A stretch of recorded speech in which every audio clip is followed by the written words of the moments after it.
So let's recap of the 2024 changes to annual leave, and we'll talk about all employees here, okay? And I just, while we're talking about holidays, remind you of the little tips and things you can do.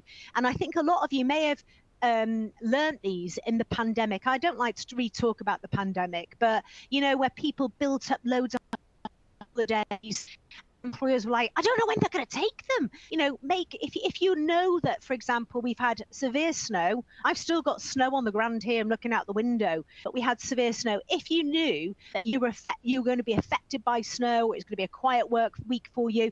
Maybe your water was being cut off, you'd had your drains frozen, maybe the heating had broke, maybe something had happened in your business that was out of the ordinary and you couldn't do anything about. As long as you give your staff double the amount of notice, you can actually force people to take the holidays. So if you remember, let's go back to that pandemic, and all those people that built up those holidays that had this whole amount of holidays to take, we were advising people to say, HR to say to their staff, you know, we're giving you double the amount of notice. We need you to take them when it's quiet for us because it suits us. So that's something that you can do. And like I said earlier on, there are different levels of learning on these webinars. I try and make it, you know, as intelligent and as simple as possible for those different levels of learning, but so that you understand it and give you a little piece of information every time. So in this section, what I'm going to do is I'm going to look at the changes that apply to all employees and workers, and then we will then turn to the changes that affected only those part-year and irregular hours workers. And we've treated these differently just because for some of you, this January is the first time you will be able to put some of the changes in place. But you know, I'll explain a little bit more later for you, but it will be the 1st January that we've seen this happen. Okay, so right, holiday pay. So in January 2024, the government clarified the rules on holiday pay by amending the Working Time Regulations 1998. So let's just look at that legislation for a second. Let's look at it in a nutshell, okay? Working Time Regulations 1998 is a very powerful legislation. Half of it is governed by employment law, half of it is governed by health and safety, because there's crossovers, things like stress, you know, health, etc., hours of work, breaks, there, you know, there's night workers, there's holidays, all these things that protect health, there's crossovers. And in fact, I don't know if you know, but the health and safety executive could come into your business today and ask you to show you all the documentation on the working time regulations. They could do that because half of it is health and safety. Okay, so little things about the working time regulations. Let's look at holidays, for example. It's the holiday year, it's the carrying over holiday years, what you can and can't carry over, it's the control of that, it's the break side of it, it's the hours of work that people do. And actually in the first 17 weeks of somebody working for you, they must never, ever do more than 48 hours a week, and whether you like it or not. And it's after that, it's averaged over 17 weeks. So somebody could do 60 hours one week and 20 the next, but it's an average and it's an ongoing average unless they've opted out. So I just want to mention that to you. The other thing about this is, and remind yourself of this, and always remind yourself of this, is other work.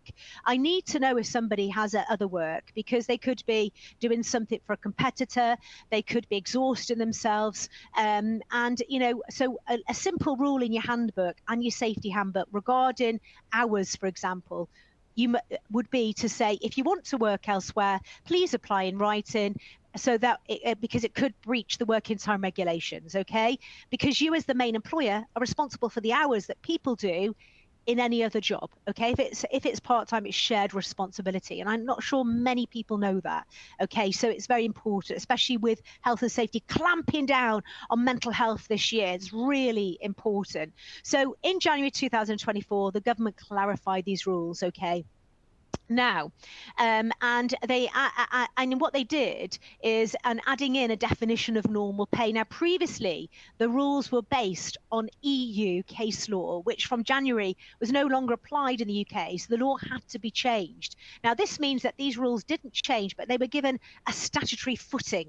It has long been the case that you pay the two different elements at different rates because of case law involving overtime and commission. So what we had is we have 4 weeks governed by the EU law, paid at normal weeks rate, but then we had this 1.6 weeks governed by domestic law, paid at a basic rate. And when we look at this 1.6 weeks, nobody's going to say it's bank holidays, etc. We're just saying it's 1.6 weeks because a lot of people work bank holidays. So 5.6 weeks statutory minimum holidays includes the bank holidays. Somebody may pay more than that, okay? Somebody may pay over and above that.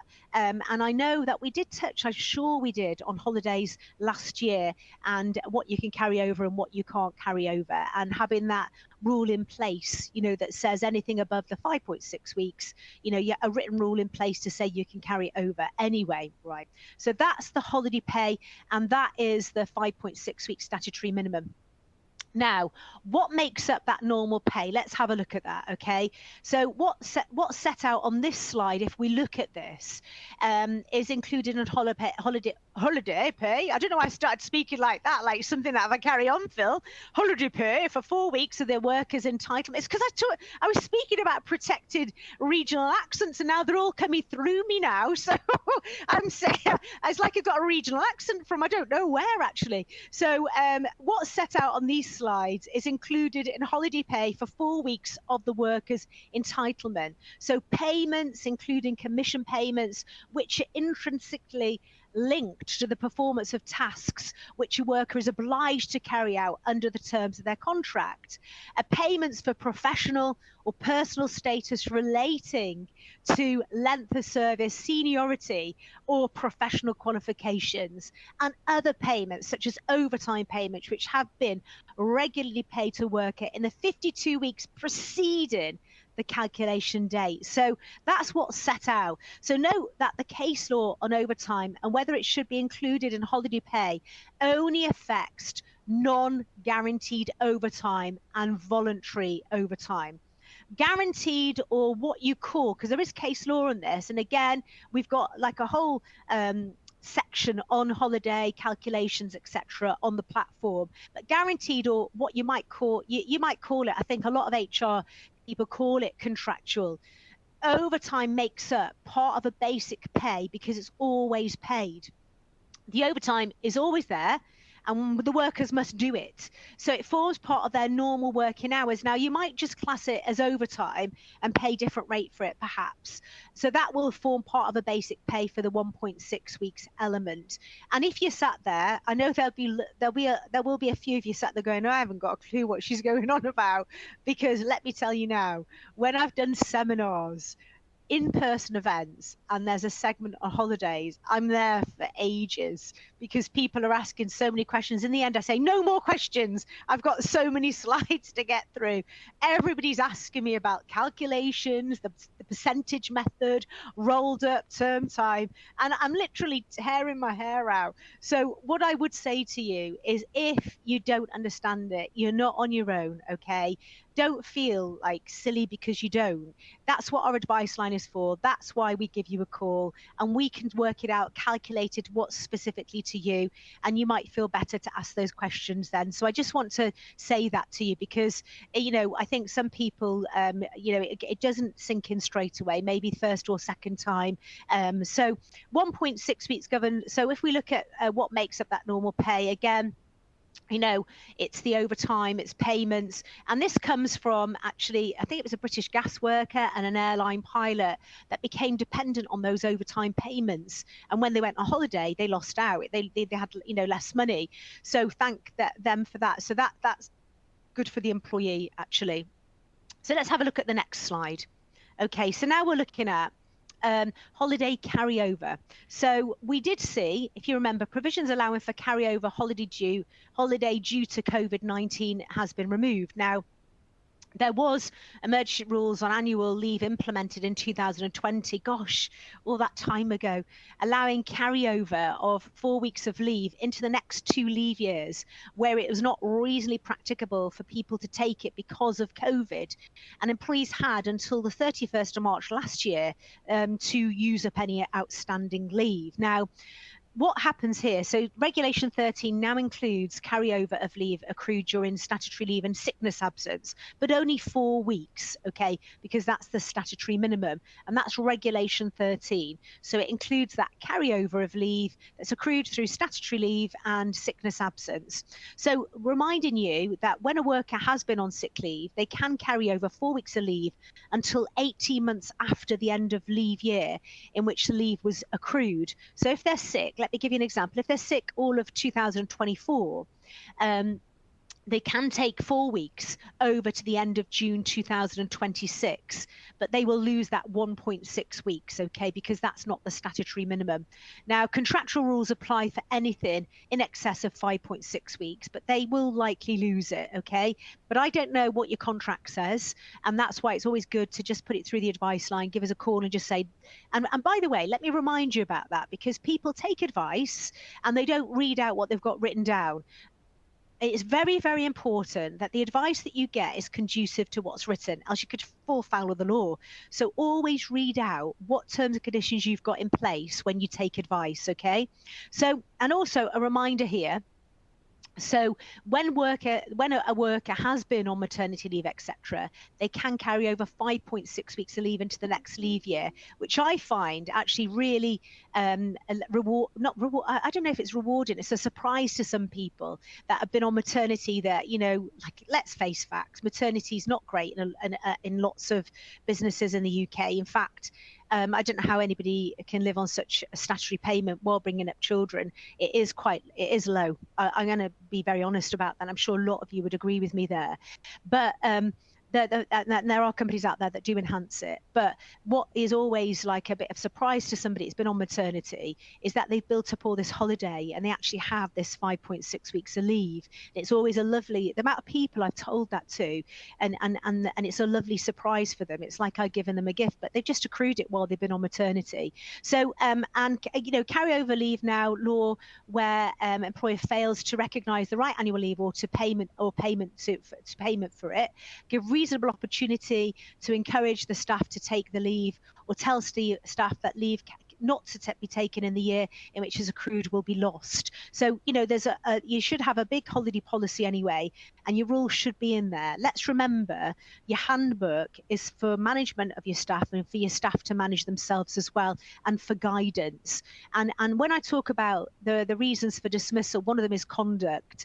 And, you know, when people don't follow your procedures, that's a conduct issue. It's a conduct issue. That's why you have rules written down to manage situations, to say, we're quite kind, we're caring, we look after you, but please follow our rules. We gave you them on induction. We went through all the policies and procedures with you. We want you to follow them to look after you. And, you know, the best example I can give of that, actually, when it comes to conduct and is sickness, really. When you've got sickness procedures in place, and people don't follow they don't ring in, you've got notification procedures. So you'd separate that. You'd speak to them about the sickness, and separately, you'd speak to them about the conduct by not informing you when they're off sick. Two different things altogether, but the same sort of like incident, if you like. So again, if you're not following the procedures for requesting holidays, you know, this is conduct. I need to speak to you about it. So, and, you know, you should have holiday request procedures. Generally, I think people have, you know, 4 weeks for a week or over, or a week for 1 day. They have things like that. I think that's what a lot of people do have in place, and have those. But we have exceptional things, don't we? We can alter the rules sometimes. It's your company. You can do what you want as long as it's you know, within the law. It's reasonably practicable. You know, you can. So that's the holiday carryover. Okay. Let's look at definitions of part year and irregular workers, and I'm going to try and really explain this very simply for you. So part year workers. So let's have a look at this.